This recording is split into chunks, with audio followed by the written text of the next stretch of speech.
1 October गदिमांचा जन्मदिवस. त्यांच्या जन्माचा किस्सा सुद्धा मोठा विलक्षण आहे. त्यांच्या जन्माच्या वेळी सगळेच जण उत्सुकतेने बाळाच्या रडण्याची वाट बघत होते. बराच वेळ झाला तरी काही खबर येईना. सगळेच जण अस्वस्थ झाले. सुईणबाई बाहेर आल्या आणि म्हणाल्या, देवाचं लेकरू होतं दादा, नाही वाचवू शकले. त्यांना काय वाटलं कोण जाणे. एक शेवटचा प्रयत्न करून पाहावा म्हणून त्यांनी शेजारीच असणाऱ्या कोळशाच्या शेगडीतला एक निखारा घेतला आणि बाळाच्या नाभीपाशी धरला. बाळाने त्या धगीमुळे टाहो फोडला. आनंदी आनंद झाला. भरल्या डोळ्यांनी वडिलांनी हातात धरलं आणि म्हटलं, अक्षरशः देवाच्या पायाला स्पर्श करून आलेला हा मुलगा आहे. हा त्रिखंडात नाव काढणार. आणि हे खरोखरच पुढे घडलं. अगदी गदिमांनी सुद्धा त्यांच्या संबंधी लिहून ठेवलंय, ज्ञानी याचा वा तुक्याचा तोच माझा वंश आहे. ज्ञानी याचा वा तुक्याचा तोच माझा वंश आहे. माझी या रक्तात थोडा ईश्वराचा अंश आहे. त्यांना खरी ओळख मिळाली ती आधुनिक वाल्मिकी म्हणून. मंडळी, तुमच्या आमच्या मनात जशा रामकथा रुजलेल्या असतात ना, अगदी तशीच रामकथेची ओळख त्यांनाही होती. वाल्मिकी ऋषींनी जे रामायण 24,000 श्लोकात रचलं ते केवळ 56 गाण्यातून गीत रामायण सादर करणारे गदिमा म्हणजे ही खरी प्रतिभा. काय एक एक प्रसंग उभा केलाय हो. प्रभू रामचंद्रांच्या समोर त्यांची लेकरं कुश ल उभे आहेत आणि त्यांच्यातल्या नात्याची कोणालाच कल्पना नाहीये. आणि ते ही रामकथा प्रत्यक्ष पित्यालाच कथन करतायत. काय सुंदर कल्पना आहे नाही का. ज्योतीने तेजाची आरती, कुशलव रामायण गाथ.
ज्योतीने तेजाची ज्योतीने तेजाची आरती कुशल रामायण गाती कुशल रामायण गाती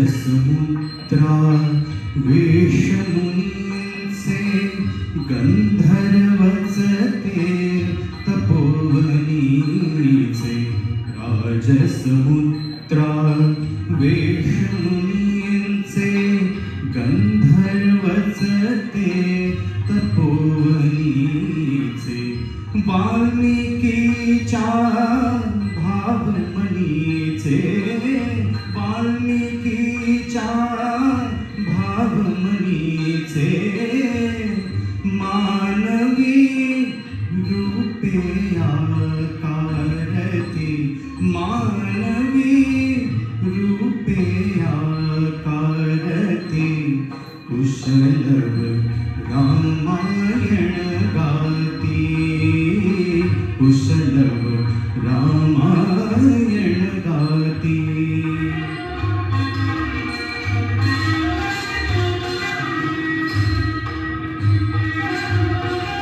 ते प्रतिभेच्या आंगवनातील वसंत वैभव गाते कोकिळ ते प्रतिभेच्या आंगवनातील वसंत वैभव गाते कोकिळ बालस्वरांनी करुणी किलबिल बालस्वरांनी करुणी किलबिल गायने ऋतुराजा भारती गायने ऋतुराजा भारती कुशल रामायण गाते कुशल रामायण गाते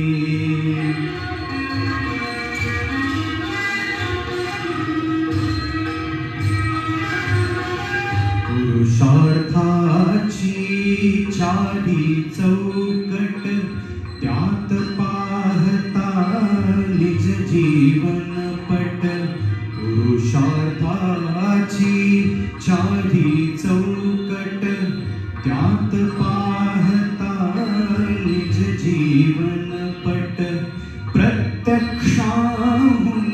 प्रतिमा उत्कट प्रत्यक्षाहून प्रतिमा उत्कट प्रभुचे लोचन पाणावती प्रभुचे लोचन पाणावती कुशल रामायण गाते कुशल रामायण